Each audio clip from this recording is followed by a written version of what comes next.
Hi hello ನಮಸ್ಕಾರ ಎಲ್ಲರಿಗೂ nature spirit 9 at Kannada tarot card ರೀಡಿಂಗಿಗೆ ವೆಲ್ಕಮ್. ಇವತ್ತು ನಾನು ತಗೋತಾ ಇರುವಂತಹ ರೀಡಿಂಗ್ ಯಾವುದು ಅನ್ನೋದಾದರೆ, ರಾಯರ ಮುಂದೆ ಅತಿ ಮುಖ್ಯವಾದಂತಹ ಒಂದು ಬೇಡಿಕೆಯನ್ನು ನೀವು ಇಡ್ತಾನೇ ಇದ್ದೀರಾ. ಅಂದರೆ ಆ ಒಂದು ಕೆಲಸ ಆಗಬೇಕು, ಅದೊಂದೇ ಒಂದು ಕೆಲಸ ಆದರೆ ನನಗೆ ಸಮಾಧಾನ ಆಗತ್ತೆ ಅಂತ ಒಂದೇ ಒಂದು ಬೇಡಿಕೆಯನ್ನು ಯಾವಾಗಲೂ ರಾಯರ ಮುಂದೆ ಹೇಳ್ತಾ ಇರ್ತೀರಾ. ಅದೊಂದು ಮಾಡಿಕೊಟ್ಬಿಡಪ್ಪ, ಅದೊಂದು ಮಾಡಿಕೊಟ್ಬಿಡಪ್ಪ, ಅದೊಂದು ಕೆಲಸ ಆದರೆ ಸಾಕು ಅನ್ನುವಂತಹ ವಿಚಾರಕ್ಕೆ ಸಂಬಂಧಪಟ್ಟಂತೆ ಯಾರೆಲ್ಲ ಒಂದು ಬೇಡಿಕೆಯನ್ನು ಇಟ್ಕೊಂಡು ರಾಯರ ಮುಂದೆ ಪದೇ ಪದೇ ಕೇಳ್ತಾ ಇದ್ದೀರೋ ಅದಕ್ಕೆ ಶೀಘ್ರವಾದಂತಹ ಫಲಗಳು ಸಿಗುವಂತಹ ಸಾಧ್ಯತೆಗಳಿದೆಯಾ?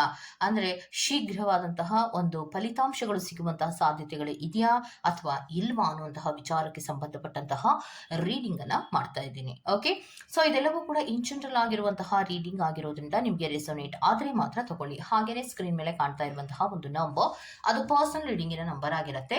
ಯಾರಿಗೆಲ್ಲ ಪರ್ಸನಲ್ ರೀಡಿಂಗಿನ ಅವಶ್ಯಕತೆ ಇದೆಯೋ ಅವರೆಲ್ಲರೂ ಕೂಡ ವಾಟ್ಸಪ್ ಮೆಸೇಜ್ ಅನ್ನ ಮಾಡೋದ್ರ ಮೂಲಕ ಪೇ ಮಾಡಿ ನಿಮ್ಮ ರೀಡಿಂಗ್ಸ್ ಗಳನ್ನ ನೀವು ತಗೋಬಹುದು. ಓಕೆ, ನಿಮ್ಮ ಕಣ್ಮುಂದೆ 2 ಆಯ್ಕೆಗಳನ್ನ ಕೊಟ್ಟಿದ್ದೇನೆ, ಹೌದಲ್ವಾ? ಸೊ ಇಲ್ಲಿರುವಂತಹ ಹೂವಿನಲ್ಲಿ ಯಾವುದಾದರೊಂದನ್ನ ಆಯ್ಕೆ ಮಾಡ್ಕೊಳ್ಳಿ. ಹೂವನ್ನ ಕರೆಕ್ಟ್ ಆಗಿ ನೋಡಿ. ಒಂದು ರೆಡ್ ಕಲರ್ ಇರುವಂತಹ ರೋಸು, ಇನ್ನೊಂದು ಪಿಂಕ್ ಕಲರ್ ಇರುವ ಡಾರ್ಕ್ ಪಿಂಕ್ ಕಲರ್ ಇರುವಂತಹ ರೋಸ್ ಅನ್ನ ಆಯ್ಕೆಯಾಗಿ ಕೊಟ್ಟಿದ್ದೇನೆ. ರೆಡ್ ಕಲರ್ ಇರುವಂತಹ ಫ್ಲವರ್ ಅನ್ನ ನೀವು ಆಯ್ಕೆ ಮಾಡ್ಕೊಂಡ್ರೆ ಪಾಯ್ ನಂಬರ್ 1, ಡಾರ್ಕ್ ಪಿಂಕ್ ಇರುವಂತಹ ಫ್ಲವರ್ ಅನ್ನ ನೀವು ಆಯ್ಕೆ ಮಾಡ್ಕೊಂಡ್ರೆ ಪಾಯ್ ನಂಬರ್ 2 ಆಗಿರುತ್ತೆ. ಆಯ್ಕೆಯನ್ನ ಮಾಡ್ಕೊಳ್ಳುವಾಗ ಏನ್ ಮಾಡ್ಬೇಕು? ರಾಯರಲ್ಲಿ ಮತ್ತೊಮ್ಮೆ ಪ್ರಾರ್ಥನೆಯನ್ನ ಸಲ್ಲಿಸಿ. ಅಂದ್ರೆ ನಾನು ನಿಮ್ಮ ಬಳಿ ಬಂದಾಗ, ನಾನು ಯಾವಾಗ ಯೋಚನೆಯನ್ನ ಮಾಡ್ತೀನೋ ಅವಾಗೆಲ್ಲ ಕೂಡ ನಾನು ನಿಮ್ಮ ಪ್ರಾರ್ಥನೆಯಲ್ಲಿ ಇದೊಂದು ಬೇಡಿಕೆಯನ್ನ ಇಡ್ತಾನೇ ಇದ್ದೀನಿ. ದೇವ್ರೆ, ಇದೊಂದು ಕೆಲಸ ಆಗ್ಬೇಕು, ಇದೊಂದು ನನ್ನ ಬೇಡಿಕೆಯನ್ನ ಈಡೇರಿಸಿ, ಇದು ತುಂಬಾ ಮುಖ್ಯ ಅಂತ ಪದೇ ಪದೇ ಪದೇ ಪದೇ ಯಾರೆಲ್ಲ ಕೇಳ್ತಾ ಇದ್ದೀರೋ ಅವರಿಗೆ ಇದು ಅನ್ವಯವಾಗುವಂತಹ ರೀಡಿಂಗ್ ಆಗಿರುತ್ತೆ. ಮತ್ತೆ ಆ ಒಂದು ಬೇಡಿಕೆಗೆ ಶೀಘ್ರವಾದಂತಹ ಫಲ ದೊರೆಯುತ್ತೋ ಅಥವಾ ನೀವು ವೇಟ್ ಮಾಡಬೇಕಾ ಅನ್ನೋದನ್ನ ನಾವು ನೋಡ್ತಾ ಹೋಗೋಣ. ಓಕೆ, ಸೊ ಹಾಗೇನೆ ಡಿಸ್ಕ್ರಿಪ್ಷನ್ ಬಾಕ್ಸ್ನಲ್ಲಿ ಪ್ರತಿ ಫೈಲ್ನ ಟೈಮ್ಸ್ ಅನ್ನ ಕ್ಲಿಯರ್ ಆಗಿಯೇ ಮೆನ್ಷನ್ ಮಾಡಿರ್ತೀನಿ. ನೀವು ಯಾವ ಫೈಲ್ ಅನ್ನ ಸೆಲೆಕ್ಟ್ ಮಾಡ್ಕೊಂಡಿರ್ತೀರೋ ಆ ಫೈಲ್ನ ಟೈಮಿಂಗ್ಸ್ ಅನ್ನ ನೋಡಿ ಸ್ಕಿಪ್ ಆಗಿ ನಿಮ್ಮ ರೀಡಿಂಗ್ಸ್ ಗಳನ್ನ ನೀವು ತಗೋಬಹುದಾಗಿರುತ್ತೆ. ಓಕೆ, ರೀಡಿಂಗ್ ಅನ್ನ ಶುರು ಮಾಡೋಣ. Okay, let start. ಯಾರೆಲ್ಲ ಫೈಲ್ ನಂಬರ್ 1 ಅನ್ನ ಆಯ್ಕೆ ಮಾಡ್ಕೊಂಡಿದ್ದೀರೋ, ಸೊ ಅದು ರೆಡ್ ಕಲರ್ ಫ್ಲವರ್ ಅನ್ನ ನೀವು ಆಯ್ಕೆ ಮಾಡ್ಕೊಂಡಿದ್ದೀರಾ. ಸೊ ಈಗ ನೀವು ರಾಯರ ಬಳಿಯಲ್ಲಿ ನಿಂತು ಒಂದು ಬೇಡಿಕೆಯನ್ನ ಹೇಳ್ತಾ ಇದ್ರಿ ಅಲ್ವಾ, ಅದೇ ಬೇಡಿಕೆಯನ್ನ ಈ ಹೂವಿನ ಮುಂದೆ ಹೇಳ್ತಾ ಹೋಗಿ. ನೀವೇನನ್ನ ಆಯ್ಕೆ ಮಾಡ್ಕೊಂಡಿದ್ದೀರೋ ಆ ಫ್ಲವರಿನ ಮುಂದೆ ಹೇಳ್ತಾ ಹೋಗಿ.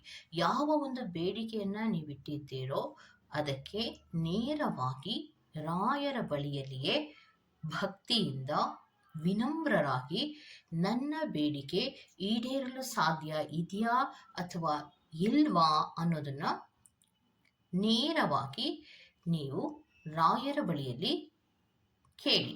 ನಾನು ರಾಯರ ಬಳಿಯಲ್ಲಿಯೇ ಕೇಳ್ತಾ ಇದ್ದೇನೆ ಅನ್ನುವಂತಹ ಒಂದು ಮನಸ್ಥಿತಿಯನ್ನ ರೆಡಿ ಮಾಡಿ ನೀವು ಕೇಳ್ತಾ ಹೋಗಿ.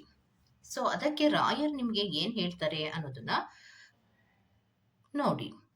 ಸೊ ರಾಯರು ನಿಮಗೆ ಹೇಳ್ತಾ ಇರೋದು, ಯಾವುದೋ ಒಂದು ಬೇಡಿಕೆಯನ್ನ ಪದೇ ಪದೇ ರಾಯರ ಬಳಿಯಲ್ಲಿ ಕೇಳ್ತಾ ಇದ್ದೀರಾ. ಅದೊಂದು ಕೆಲಸ ಆಗ್ಬೇಕು ಅಂತ ಅದು ಸ್ವಲ್ಪ ಡಿಲೇ ಆಗ್ತಾ ಇದೆ, ಹೌದಲ್ವಾ?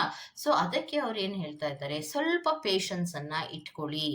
ಡಿಲೇ ಇಷ್ಟು ದಿನ ಆಯ್ತು, ಹೌದು, ಕೆಲವೊಂದು ಕಾರಣಗಳಿಗೋಸ್ಕರವಾಗಿ ನಿಮ್ಮ ಬೇಡಿಕೆಗಳ ಶೀಘ್ರ ಫಲಕ್ಕೆ ತಡ ಆಗಿರಬಹುದು. ಆದ್ರೆ ಈಗ ನಿಮ್ಮ ಬೇಡಿಕೆಗೆ ಶೀಘ್ರ ಫಲಗಳು ಸಿಗುವಂತಹ ಸಾಧ್ಯತೆಗಳು ಇದೆ. ನೀವು ಮಾಡುವಂತಹ ಕೆಲಸವನ್ನ ಗಮನವಿಟ್ಟು ಖುಷಿಯಿಂದ ಮಾಡುವ ಪ್ರಯತ್ನವನ್ನ ಮಾಡಿ, ಜೊತೆಗೆ ತಾಳ್ಮೆಯನ್ನ ಇಟ್ಕೊಂಡ್ರೆ ಖಂಡಿತವಾಗಿಯೂ ನೀವು ಏನು ಬೇಡಿಕೆಯನ್ನ ರಾಯರ ಮುಂದೆ ಹೇಳ್ತಾ ಇದ್ದೀರೋ ಆ ಬೇಡಿಕೆಗೆ ಶೀಘ್ರವಾದಂತಹ ಫಲಗಳು ಸಿಗುವಂತಹ ಸಾಧ್ಯತೆಗಳು ಇದೆ ಅನ್ನೋದನ್ನ ಹೇಳ್ತಾ ಇದ್ದಾರೆ. ಕೆಲವೊಬ್ರು ನಿಮ್ಮ ಗ್ರೋತಿಗೋಸ್ಕರ, ಸ್ಟೆಬಿಲಿಟಿಗೋಸ್ಕರ, ಒಂದು ಹೊಸ ಪ್ರಾಜೆಕ್ಟಿಗೋಸ್ಕರ ಅಥವಾ ಕೆಲಸಕ್ಕೋಸ್ಕರ ನ್ಯೂ ಬಿಗಿನಿಂಗ್ ಅನ್ನ ಈ ರೀತಿಯ ಕೆಲವು ಬೇಡಿಕೆಗಳನ್ನ ಯೂನಿವರ್ಸಿನಲ್ಲಿ ಬೇರೆ ಬೇರೆ ಜನರು ಬೇರೆ ಬೇರೆ ರೀತಿಯ ಬೇಡಿಕೆಗಳನ್ನ ಇಟ್ಕೊಂಡಿದ್ದೀರಾ.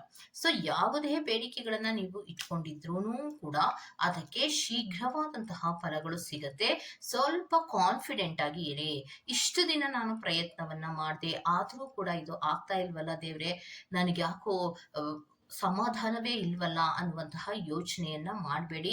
ಯಾವ ಬೇಡಿಕೆಯನ್ನ ಇಡ್ತಾ ಇದ್ದೀರೋ ಅದಕ್ಕೆ ಖಂಡಿತವಾಗಿಯೂ ಶೀಘ್ರವಾದಂತಹ ಫಲ ಸಿಗುವಂತಹ ಸಾಧ್ಯತೆಗಳು ಇದೆ ಅನ್ನೋದನ್ನ ಹೇಳ್ತಾ ಇದ್ದಾರೆ. ಓಕೆ, ಸೊ ಅದು ಫೈನಾನ್ಷಿಯಲ್ ವಿಚಾರಕ್ಕಿರಬಹುದು, ಉದ್ಯೋಗದ ವಿಚಾರಕ್ಕಿರಬಹುದು, ಅಥವಾ ಹೊಸ ಬಿಸ್ನೆಸ್ಸಿನ ವಿಚಾರಕ್ಕಿರಬಹುದು, ಜಾಬಿನ ವಿಚಾರಕ್ಕಿರಬಹುದು, ಪ್ರೀತಿಯ ವಿಚಾರಕ್ಕಿರಬಹುದು, ಯಾವುದೇ ವಿಚಾರವನ್ನ ಮನಸ್ಸಿನಲ್ಲಿ ಇಟ್ಕೊಂಡು ನೀವು ಈ ಒಂದು ಬೇಡಿಕೆಯನ್ನ ರಾಯರ ಮುಂದೆ ಹೇಳ್ತಾ ಇದ್ರೂ ಕೂಡ ಅದಕ್ಕೆ ಶೀಘ್ರವಾದಂತಹ ಫಲಗಳು ಸಿಗತ್ತೆ. ನೀವು ಸಂತೋಷವಾಗಿ ನೀವು ಆ ಫಲಗಳನ್ನ ಸ್ವೀಕರಿಸ್ತೀರಾ ಅನ್ನೋದನ್ನ ಹೇಳ್ತಾ ಇದ್ದಾರೆ. ಓಕೆ, ಸೊ ಇದಿಷ್ಟು ಫೈಲ್ ನಂಬರ್ 1 ಅವರ ರೀಡಿಂಗ್ ಆಗಿರತ್ತೆ.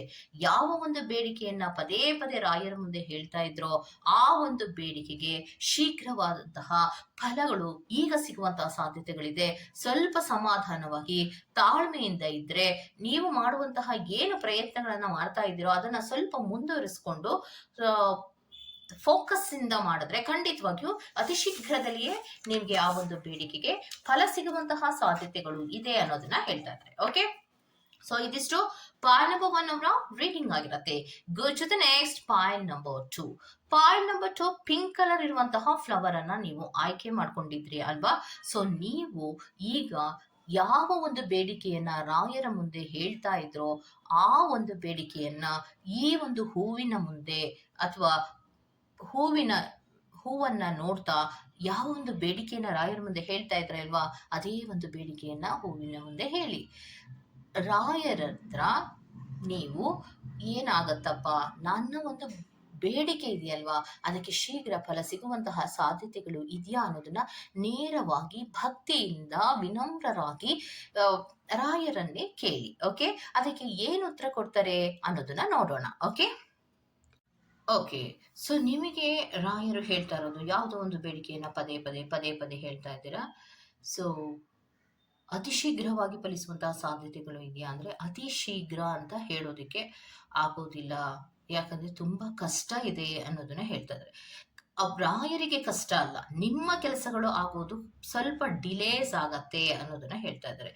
ಯಾಕೆ ಅಂದ್ರೆ ನೀವು ಏನು ಕೆಲಸದ ಬಗ್ಗೆ ಅಥವಾ ಯಾವ ಬೇಡಿಕೆಯನ್ನ ಮುಂದೆ ಇಡ್ತಾ ಇದ್ದೀರೋ ಅದರಲ್ಲಿ ಹೆಚ್ಚು ಎನರ್ಜಿಗಳು ಕಾಣಿಸ್ತಾ ಇರುವಂತಹದ್ದು ರಿಲೇಶನ್ಶಿಪ್ಪಿನ ವಿಚಾರವಾಗಿ, ಆನ್ಸಿಸ್ಟರ್ಸ್ ಒಂದು ಆಸ್ತಿಪಾಸ್ತಿಗಳ ವಿಚಾರವಾಗಿ, ಫ್ಯಾಮಿಲಿಯ ಮ್ಯಾಟರ್ಗಳ ವಿಚಾರವಾಗಿ, ಕೆಲವೊಂದು ಹಣಕಾಸಿನ ವಿಚಾರವಾಗಿ, ಈ ತರಹದ ಕೆಲವು ಎನರ್ಜೀಸ್ಗಳು ಹೆಚ್ಚಾಗಿ ಕಾಣ್ತಾ ಇದೆ. ಓಕೆ, ಸೊ ಅದನ್ನ ಬಿಟ್ಟು ಬೇರೆ ಯಾವುದನ್ನೇ ಇಟ್ಕೊಂಡ್ರು ಕೂಡ ನಿಮ್ಮ ಬೇಡಿಕೆ ಅತಿ ಶೀಘ್ರವಾಗಿ ಫಲಿಸೋದಿಕ್ಕೆ ಸಾಧ್ಯ ಇಲ್ಲ. ಅದು ಸ್ವಲ್ಪ ಕಷ್ಟನೇ ಆಗತ್ತೆ ಅನ್ನೋದನ್ನ ಹೇಳ್ತಾ ಇದ್ದಾರೆ.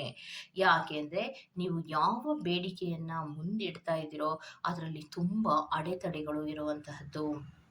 ನೀವು ಯಾರನ್ನ ನಂಬಿ ನೀವು ಆ ಕೆಲಸಗಳನ್ನ ಮಾಡಿಸ್ಕೋಬೇಕು ಅಂತ ಇದ್ದೀರೋ ಅಥವಾ ಯಾರನ್ನ ನಂಬಿ ನೀವು ಮುಂದುವರಿಕೆಗಳನ್ನ ಮಾಡ್ತಾ ಇದ್ದೀರೋ ಅವರನ್ನ ಏನ್ ನಂಬ್ತಾ ಇದ್ದೀರೋ ಅವರು ನಂಬಿಕೆಗೆ ಅರ್ಹರಲ್ಲದೆ ಇರುವಂತಹ ವ್ಯಕ್ತಿಗಳು ಅನ್ನೋದನ್ನ ಹೇಳ್ತಾ ಇದ್ದಾರೆ. ಸೊ ಯಾರನ್ನ ನಂಬಿ ನಾನು ಕೆಲಸ ಆಗತ್ತೆ ಅಂತ ನೀವು ಮುಂದಕ್ಕೆ ಹೋಗ್ತಾ ಇದ್ದೀರೋ ಅದು ಫ್ಯೂಚರ್ ಅಲ್ಲಿ ಅದು ನಿಮ್ಗೆ ಗೊತ್ತಾಗತ್ತೆ. ಯಾರನ್ನ ನಂಬಿ ನಾನು ಮುಂದೆ ಹೋಗ್ತಾ ಇದ್ದೀನಿ, ಯಾರನ್ನ ನಂಬಿ ನಾನು ಕೆಲಸ ಮಾಡಿಸ್ಕೊಳ್ಳೋ ಪ್ರಯತ್ನವನ್ನ ಮಾಡ್ತಾ ಇದ್ದೀನಿ, ಅದೆಲ್ಲವೂ ಕೂಡ ಕಷ್ಟ ಇದೆ ಅನ್ನೋದು ನಿಮ್ಗೆ ಸದ್ಯದಲ್ಲಿ ಗೊತ್ತಾಗುವಂತಹ ಸಾಧ್ಯತೆಗಳು ಇದೆ ಅನ್ನೋದನ್ನ ಹೇಳ್ತಾ ಇದ್ದಾರೆ. ಸೊ ಯಾಕೆ ಅಂದ್ರೆ ಪರ್ಸನಲ್ ಆಗಿ ಬಿಲೀವ್ ಅನ್ನ ಮಾಡಿ, ಅಂದ್ರೆ ನಿಮ್ಮನ್ನ ನೀವು ನಂಬಿ ಕೆಲಸಗಳನ್ನ ಮಾಡ್ಕೊಳ್ಳುವಂತಹ ಪ್ರಯತ್ನಗಳನ್ನ ಮಾಡಿ. ನೀವು ಬೇರೆಯವರು ಯಾರೋ ಮಾಡ್ತಾರೆ ಅಥವಾ ಬೇರೆಯವರಿಂದ ನನಗೆ ಸಹಾಯ ಆಗತ್ತೆ ಅವರನ್ನ ನಂಬಿ ನಾನು ಮುಂದಕ್ಕೆ ಹೋಗ್ತೀನಿ ಅಂದ್ರೆ ಅವರಿಂದಲೇ ನಿಮಗೆ ತೊಂದರೆಗಳಾಗುವಂತಹ ಸಾಧ್ಯತೆಗಳಿದೆ. ತುಂಬಾ ಆಬ್ಸ್ಟಿಕಲ್ಸ್ ಇದೆ. ನೀವು ಅಂದುಕೊಂಡ ಹಾಗೆ ಎಲ್ಲವೂ ಕೂಡ ಈಸಿ ಅಲ್ಲ. ನಿಮ್ಮ ಬೇಡಿಕೆಗಳು ಅತ್ಯಂತ ಈಸಿಯ ರೀತಿಯಲ್ಲಿ ಇಲ್ಲ. ರಿಲೇಶನ್ಶಿಪ್ಪಿನ ವಿಚಾರಗಳಲ್ಲಿ ಒಬ್ಬರಿಗೊಬ್ಬರಿಗೆ ಹೊಂದಾಣಿಕೆಯ ಕೊರತೆಗಳು ಬರ್ತಾ ಇದೆ. ಯಾವುದೇ ಒಂದು ದಾರಿಯನ್ನ ಮುಂದುವರಿಸಬೇಕು ಅಂದ್ರೂ ಅಲ್ಲಿ ಅಡೆತಡೆಗಳು ತುಂಬಾ ಜಾಸ್ತಿ ಬರ್ತಾ ಇದೆ. ಒಬ್ಬರಿಗೊಬ್ಬರಿಗೆ ಹೊಂದಾಣಿಕೆ ಇಲ್ಲ, ಒಬ್ರ ಮಾತು ಒಬ್ರು ಕೇಳಲ್ಲ, ಮತ್ತೆ ಪ್ರಾಪರ್ಟಿಗಳ ವಿಚಾರಗಳಿಗೆ ಸಂಬಂಧಿಸಿದಂತೆ ಎಲ್ಲರೂ ಕೂತು ಒಂದು ಸರಿ ಬಗೆಹರಿಸ್ಕೋಬೇಕು ಅಂದ್ರೆ ಅದನ್ನ ಯಾರೂ ಕೂಡ ಫ್ಯಾಮಿಲಿಯ ರಿಯೂನಿಯನ್ ಅನ್ನೋದು ಮಾಡ್ಕೋತಾ ಇಲ್ಲ, ಯಾರು ಒಟ್ಟಿಗೆ ಸಿಗ್ತಾ ಇಲ್ಲ. ಸೊ ಇವಾಗ ನೀವು ಆ ಕೆಲಸಗಳು ಆಗ್ಬೇಕು ಅಂತ ಇದ್ದೀರಾ, ಡಿಸಪಾಯಿಂಟ್ಮೆಂಟ್ ಅಲ್ಲಿ ನೀವು ಹೋಗ್ತಾ ಇದ್ದೀರಾ. ಒಂದ್ ಕೆಲಸವನ್ನ ಎಲ್ಲಾನು ಸೇರಿಸಿ ಇವತ್ತು ಮುಗಿಸ್ಬಿಡೋಣ ಅನ್ಕೊಂತೀರಾ. ಸೊ ಅಥವಾ ಈ ಕೆಲಸಗಳನ್ನ ಮಾಡ್ಬೇಕು ಅಂತ ಅನ್ಕೋತೀರಾ, ಒಬ್ರು ಸಿಕ್ಕಿದ್ರೆ ಒಬ್ರು ಸಿಗಲ್ಲ. ಸೊ ಇಂತಹ ಸಂದರ್ಭಗಳಲ್ಲಿ ಫ್ಯೂಚರ್ ಅಲ್ಲಿ ನಿಮ್ಗೆ ಯಾರನ್ನ ನಂಬಿ ನಾನು ಇದರಲ್ಲಿ ಲಾಭವನ್ನ ಪಡ್ಕೋಬಹುದು ಅಂತ ಅನ್ಕೊಂಡ್ರೆ ಆಗೋದಿಲ್ಲ. ಅತಿ ಶೀಘ್ರವಾಗಿಯೂ ಇದರಿಂದ ಫಲ ಸಿಗುತ್ತೆ ಅಂದ್ರೆ ಖಂಡಿತವಾಗಿಯೂ ಇಲ್ಲ. ನೀವು ತುಂಬಾ ವೆಯ್ಟ್ ಅನ್ನ ಮಾಡ್ಲೇಬೇಕಾಗತ್ತೆ ಅನ್ನೋದನ್ನ ಹೇಳ್ತಾ ಇದ್ದಾರೆ. ಯಾರ್ಯಾರನ್ನ ನೀವು ಇದಕ್ಕೆ ಅಡಾಪ್ಟ್ ಮಾಡ್ಕೊಂಡು ಯಾರ್ಯಾರ ಸಹಾಯವನ್ನ ಪಡ್ಕೋಬೇಕು ಅಂತ ಹೋಗ್ತಾ ಇದ್ದೀರೋ ಅವರೇ ನಿಮ್ಗೆ ತೊಂದರೆಗಳನ್ನ ಕೊಡುವಂತಹ ಸಾಧ್ಯತೆಗಳಿದೆ. ನಿಮ್ಮ ಹಿಂಬದಿಯಲ್ಲಿ ಏನು ನಡೀತಾ ಇದೆ ಅನ್ನೋದ್ರ ಬಗ್ಗೆ ಗಮನವನ್ನ ಕೊಡಿ. ಬೇಡಿಕೆಗಳು ಯಾಕೆ ಈಡೇರ್ತಾ ಇಲ್ಲ, ಯಾರಿಂದ ತೊಂದರೆ ಆಗ್ತಾ ಇದೆ ಅನ್ನೋದನ್ನ ಮೊದಲು ಗಮನಿಸಿ, ತದನಂತರದಲ್ಲಿ ನೀವು ಮುಂದುವರಿಕೆಗಳನ್ನ ಮಾಡ್ಕೊಳ್ಳಿ ಅನ್ನೋದನ್ನ ಹೇಳ್ತಾ ಇದ್ದಾರೆ. ಫಸ್ಟ್, ಯಾರೂ ಕೂಡ ಕನ್ವಿನ್ಸ್ ಆಗ್ತಾ ಇಲ್ಲ. ನಿಮ್ಮ ಬೇಡಿಕೆಗೆ ಸಂಬಂಧಪಟ್ಟಂತೆ ಯಾವ ಬೇಡಿಕೆಯನ್ನ ಈಡೇರಿಸ್ಕೋಬೇಕು ಅಂತ ಅನ್ಕೊಂಡಿದ್ದೀರೋ ಆ ವ್ಯಕ್ತಿಗಳು ಯಾರ್ಯಾರು ಇದರಲ್ಲಿ ಇನ್ವಾಲ್ವ್ ಆಗಿದ್ದಾರೋ ಅವ್ರು ಯಾರೂ ಕೂಡ ಇದಕ್ಕೆ ಕನ್ವಿನ್ಸಬಲ್ ಆಗಿಲ್ಲ. ಯಾರೂ ಕೂಡ ಸಮಾಧಾನವಾಗಿ ಮಾತಾಡಬೇಕು ಅನ್ನುವಂತಹ ಪರಿಸ್ಥಿತಿಗಳಲ್ಲಿ ಇಲ್ಲ. ಒಂದು ಫೂಲಿಶ್ ಬಿಹೇವ್ ಅನ್ನ ಮಾಡ್ತಾ ಇರುವಂತಹ ಸಾಧ್ಯತೆಗಳು ಇರುವಂತಹದ್ದು. ಮತ್ತೆ ಬ್ಲೈಂಡ್ ಫೈತ್ ಅಂದ್ರೆ ಕಣ್ಣು ಮುಚ್ಚಿ ನಂಬಿ ಯಾರೋ ಮಾಡ್ತಾರೆ ಅಂತ ನೀವು ಅನ್ಕೊಂಡಿರೋದು ಅತಿ ಶೀಘ್ರದಲ್ಲಿ ಎಲ್ಲಿ ಆಗೋದಕ್ಕೆ ಸಾಧ್ಯ ಆಗತ್ತೆ. ನಿಮ್ಮನ್ನ ನೀವು ನಂಬಿ ಮುಂದಕ್ಕೆ ಹೋಗ್ದಿರಾ ಬೇರೆಯವರನ್ನ ನಂಬಿ ಕಾಯ್ಕೊಂಡು ಕೂತಿದ್ರೆ ಯಾವ ಕೆಲಸಗಳು ಆಗೋದಿಲ್ಲ. ಅದು ಅತ್ಯಂತ ನಿಧಾನಗತಿಯಲ್ಲೇ ಇರತ್ತೆ. ಒಂದಲ್ಲ ಒಂದು ಆಬ್ಸ್ಟಿಕಲ್ಸ್ ಗಳಿರತ್ತೆ. ಅದರ ಬಗ್ಗೆ ಗಮನವನ್ನ ಕೊಡಿ. ಬೇಡಿಕೆಗಳನ್ನ ದೇವರ ಮುಂದೆ ತಂದಿಟ್ಟಿದ್ದೀರಾ, ಓಕೆ, ಕರೆಕ್ಟು. ಅದರ ಜೊತೆಗೆ ಪ್ರಯತ್ನಗಳು ಇರಬೇಕು. ನಂಬಿದಂತಹ ವ್ಯಕ್ತಿಗಳು ಟ್ರಸ್ಟ್ ವರ್ತಿನ, ಅವರನ್ನ ನಾವು ನಂಬಬಹುದಾ, ಅವರಿಂದ ನಿಮಗೆ ಕೆಲಸ ಆಗತ್ತಾ, ಇದನ್ನ ನೀವು ಗಮನಿಸ್ತಾ ಇಲ್ಲ. ಯಾರು ಕೂಡ ನಿಮ್ಗೆ ಸಹಾಯವನ್ನ ಮಾಡ್ತಾ ಇಲ್ಲ. ಯಾರನ್ನ ನಂಬಿ ನೀವು ಸುಮ್ಮನೆ ಕೂತು ಕಾಲಹರಣವನ್ನ ಮಾಡ್ತಾ ಇದ್ದೀರೋ ಆ ವ್ಯಕ್ತಿಗಳೇ ನಿಮ್ಗೆ ಮೋಸವನ್ನ ಮಾಡ್ತಾ ಇದ್ದಾರೆ. ಇಷ್ಟು ಟೈಮ್ ನಿಮ್ಗೆ ವೇಸ್ಟ್ ಆಗೋದಕ್ಕೆ ಕಾರಣ ಆ ವ್ಯಕ್ತಿಗಳಿಂದಲೇ. ಅದರ ಜಾಗವನ್ನ ಸಲೀಸು ಮಾಡ್ಕೊಳ್ಳಿ. ನಿಮ್ಮನ್ನ ನೀವು ನಂಬಿ ನಿಮ್ಮ ಪ್ರಯತ್ನಗಳನ್ನ ಮುಂದುವರಿಸಿದ್ರೆ ಅದು ಕೆಲಸಗಳು ಮುಂದುವರಿಕೆನಾದ್ರೂ ಆಗ್ಬೋದು. ಓಕೆ, ಇಲ್ಲದಿದ್ರೆ ಎಲ್ಲವೂ ಕೂಡ ಸ್ಟ್ರಕ್ ಆಗತ್ತೆ, ಆಬ್ಸ್ಟಿಕಲ್ಸ್ ಗಳಿಂದ ಕೂಡಿರುತ್ತೆ, ಯಾವುದು ಕೂಡ ಮುಂದುವರಿಕೆಗಳು ಆಗೋದಿಲ್ಲ, ಕಷ್ಟ ಇದೆ ಅನ್ನೋದನ್ನ ಹೇಳ್ತಾ ಇದ್ದಾರೆ. ಸೊ ನಮ್ಮ ಪ್ರಯತ್ನ ಕರೆಕ್ಟ್ ಆಗಿದ್ರೆ ಅದಕ್ಕೊಂದು ಫಲ. ಪ್ರಯತ್ನ ಕರೆಕ್ಟ್ ಆಗಿಲ್ಲದೆ ಯಾರನ್ನ ನಂಬಿ ನಾವು ಸುಮ್ಮನೆ ಕೂತ್ರೆ ಅದಕ್ಕೆ ಫಲ ಸಿಗುವಂತ ಸಾಧ್ಯತೆಗಳು ಇದೆಯಾ? ಇಲ್ಲ ತಾನೆ. ಸೊ ಹಾಗೇನೆ ನಿಮ್ಮ ವಿಚಾರವು, ಯಾರನ್ನು ನಂಬ್ತೀರಾ, ಎಲ್ಲೋ ಕೂತಿರ್ತೀರಾ, ಏನೋ ಪ್ರಯತ್ನವನ್ನ ಮಾಡಿದ್ದೇನೆ ಅನ್ಕೋತೀರಾ, ಎಲ್ಲವೂ ಕೂಡ ತಪ್ಪು ದಾರಿಯಲ್ಲಿ ಇರೋದ್ರಿಂದ ನಿಮ್ಮ ಬೇಡಿಕೆಗೆ ಶೀಘ್ರವಾದಂತಹ ಫಲಗಳು ಸಿಗುವಂತಹ ಸಾಧ್ಯತೆಗಳು ಇಲ್ಲ ಅನ್ನೋದನ್ನ ಹೇಳ್ತಾ ಇದ್ದಾರೆ. ಓಕೆ, ಸೊ ಇದಿಷ್ಟು ರೀಡಿಂಗ್ ಆಗಿರತ್ತೆ. ಈ ತರಹದ ರೀಡಿಂಗ್ ನಿಮ್ಗೆ ಇಷ್ಟ ಆಗಿದ್ರೆ ದಯವಿಟ್ಟು ಸಬ್ಸ್ಕ್ರೈಬ್ ಮಾಡಿ, ಪಕ್ಕದಲ್ಲಿರುವಂತಹ ಬೆಲ್ ಐಕಾನ್ ಪ್ರೆಸ್ ಮಾಡಿ. ನಾನು ನಿಮ್ಮನ್ನ ಮತ್ತೊಂದು ರೀಡಿಂಗ್ ಗಳಲ್ಲಿ ಸಿಗ್ತೇನೆ ಅಂತ ಹೇಳ್ತಾ ನಿಮಗೂ ಚೆಕ್ಕೆ ಬಾಯ್.